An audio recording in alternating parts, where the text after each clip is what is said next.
Class 10 के lecture number 6 में मैं आपको दोबारा वेलकम करता हूं और आप देख रहे हैं मेरा खूबसूरत सा channel concept of physics मजदली।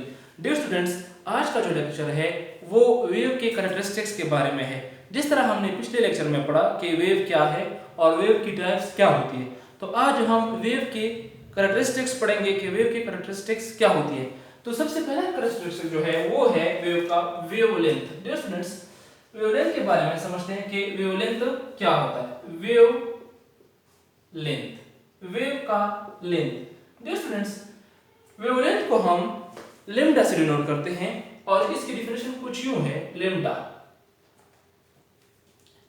It is the distance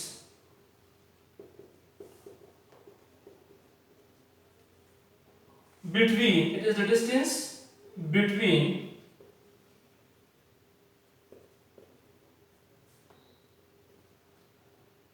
two consecutive crust or trough।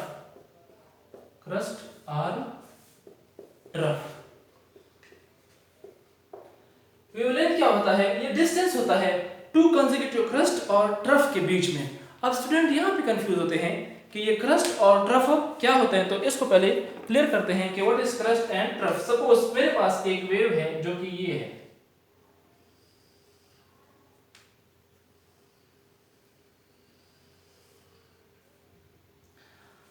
अब अगर आप देखें जो ऊपर वाला हिस्सा है, इस ऊपर वाले हिस्से को हम कहते हैं क्रस्ट और जो नीचे वाला हिस्सा है इसको हम कहते हैं ट्रफ। तो ये क्रस्ट और ट्रफ है। चलो जी, इसको मैं लिखता हूं C और इसको मैं लिखता हूं T। C for crust and T for trough. तो वेवलेंथ को हम कैसे समझेंगे? It is the distance between two consecutive crust और ट्रफ। दो कंसेक्यूटिव क्रस्ट के दौरान, फॉर एग्जांपल एक के बाद दूसरा, तो ये क्रस्ट है और एक ये क्रस्ट है, तो इन दोनों के बीच में जो लेंथ होती है इसको हम कहते हैं वेवलेंथ। तो इट मीन यहां से लेकर यहां तक जो डिस्टेंस है इसको हम डिनोट करते हैं लैम्डा से। क्योंकि डिस्टेंस है और इसका जो यूनिट होगा वो होगा मीटर। इसी तरह अब आते हैं फ्रीक्वेंसी पे। फ्रीक्वेंसी ऑफ वेव, फ्रीक्वेंसी को हम डिनोट करते हैं एफ से और इसकी डेफिनेशन कुछ हो जाएगी कि वेव ने कितने चक्कर कंप्लीट किए हैं एक सेकंड में। It is the number of wave, it is the number of wave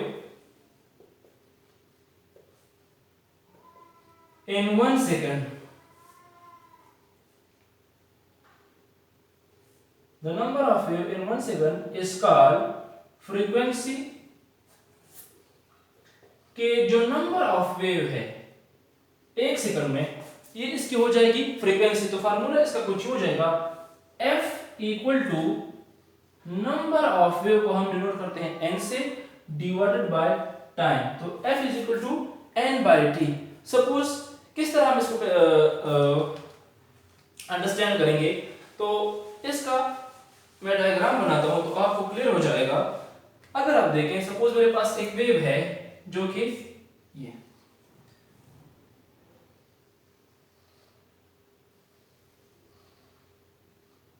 अगर आप इसको देखें, कोई आपसे पूछे कि एक सेकंड में ये वेव प्रोड्यूस हुई है तो इसकी फ्रीक्वेंसी कितनी है, तो पहले आपने ये देखना होगा कि एक चक्कर या मतलब वन वाइब्रेशन कब कंप्लीट है, जहां से उन्होंने स्टार्ट लिया। फॉर एग्जांपल इसको मैं कहता हूं पॉइंट ए, ये पॉइंट बी है, ये पॉइंट सी है। तो पॉइंट ए से उन्होंने स्टार्ट लिया, यहां आया और दोबारा पॉइंट सी पे इस पोजीशन पे आया। तो यहां से लेकर ये जो एक चक्कर है इसको कहते हैं वन वेव, वन फ्रीक्वेंसी। इसी तरह यहां अगर आप देखें तो टू वेव है, तो इट मीन इसकी फ्रीक्वेंसी जो है वो 2 है और इसका जो यूनिट है वो क्या होगा? हर्ट्ज होगा, क्योंकि फ्रीक्वेंसी को हम हर्ट्ज में लेते हैं। यूनिट इसका हो जाएगा हर्ट्ज। अच्छा, इसी तरह टाइम पीरियड हो गया और फ्रीक्वेंसी हो गई है। अब हम आते हैं, सॉरी, वेवलेंथ और फ्रीक्वेंसी हो गई है। अब आते हैं टाइम पीरियड पे। टाइम पीरियड से क्या मुराद है? टाइम पीरियड को टाइम पीरियड का मतलब ये है कि एक सेकंड में कितने वेव प्रोड्यूस हो गई है, तो वो उसका टाइम पीरियड होगा। Time period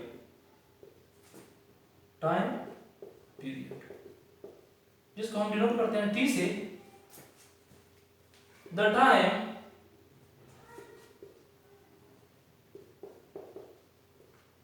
required for 1 second or vibration। एक चक्कर कंप्लीट करने के लिए कितना टाइम चाहिए, तो वो इसका वाइब्रेशंस या उसका टाइम पीरियड, मतलब एक वाइब्रेशन कंप्लीट करने में कितना टाइम दरकार है, इसको हम कहते हैं टाइम पीरियड। तो टाइम पीरियड का फॉर्मूला कुछ यूं हो जाएगा, T equal to n by time period और फ्रीक्वेंसी आपस में इनवर्स रिलेशन है, क्योंकि अगर टाइम पीरियड अच्छा n by f, number of wave divide by f, note करें, फिर इसको हम रब करते हैं। अच्छा, अब हमने टाइम पीरियड को लिखा t इज इक्वल टू, इसको हम इस तरह भी लिख सकते हैं 1 ओवर f, क्योंकि टाइम पीरियड और फ्रीक्वेंसी का आपस में इनवर्स रिलेशन है। तो ये था टाइम पीरियड्स का फार्मूला। अच्छा स्टूडेंट्स, अब आते हैं वेव का एम्पलीट्यूड क्या चीज है। एम्पलीट्यूड को थोड़ा सा डिस्कस करते हैं। एम्पलीट्यूड जिसको हम डिनोट करते हैं x नॉट से। अच्छा, the maximum distance from mean position, it is the maximum distance of wave from mean position, के जो मेन पोजीशन से पार्टिकल का मैक्सिमम डिस्प्लेसमेंट है, इसको हम कहते हैं एम्पलीट्यूड x नॉट, या दूसरे अल्फाज में इसको हम a नॉट से a से भी डिनोट कर सकते हैं एम्पलीट्यूड को। आप दोनों तरीकों से इसको लिख सकते हैं। सपोज मेरे पास एक वेव है और इसका कुछ u डायग्राम है, आप इसको x नॉट से या a से भी डिनोट कर सकते हैं। ये वाला जो डिस्टेंस है, फॉर एग्जांपल जो पार्टिकल है पहले यहाँ पे था, जो यहाँ से ऊपर आया है, अब ये मैक्सिमम डिस्प्लेसमेंट उसने किया है फ्रॉम मीन पोजीशन, ये हमारा हो जाएगा एम्पलीट्यूड। चूंकि डिस्टेंस है तो इसका जो यूनिट होगा वो मीटर होगा। इसी तरह एम्पलीट्यूड भी हमारा हो गया, फ्रीक्वेंसी भी हो गई और टाइम पीरियड भी हो गया। अब आते हैं वेव स्पीड के बारे में कि वेव स्पीड क्या चीज है, इसका फार्मूला थोड़ा सा प्रूफ करते हैं और उसकी तरफ आते हैं। नोट करें शाबाश, वेव स्पीड थोड़ा सा प्रूफ करते हैं कि व्हाट इज वेव स्पीड क्या है। डियर स्टूडेंट्स, जिस तरह आपको स्पीड का फार्मूला पता है, अब हम ये देखते हैं कि फॉर एग्जांपल एक वेव है और हमने ये प्रूफ करना है, प्रूफ दैट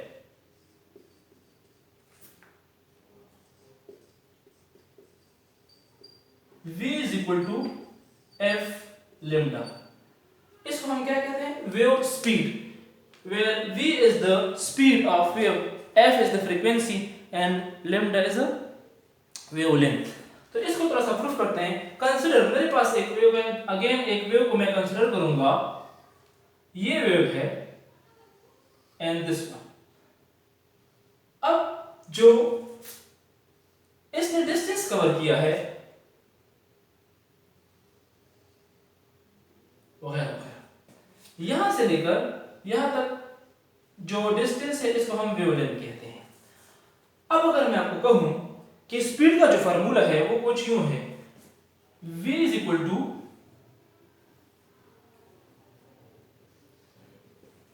डिस्टेंस, ये आप लोगों ने पढ़ा होगा 9 में, डिवाइडेड बाय टाइम। तो ये स्पीड का फार्मूला है जो कि हम डिनोट करते हैं v से। v is equal to d by t। इसको हम इस तरह भी लिख सकते हैं, v equal to d by t। अब डियर स्टूडेंट्स, यहां पे जो वेव ने डिस्टेंस कवर किया है वो d नहीं है, वो लैम्डा है, इन फॉर्म ऑफ लैम्डा।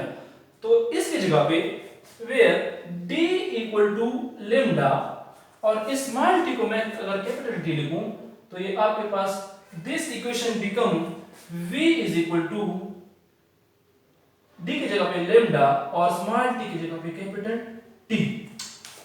अब अगर आप देखें इस रिलेशन को मैं कुछ यूं भी लिख सकता हूं, v is equal to 1 over t, इधर निकाले 1 ओवर t इनटू लेमडा।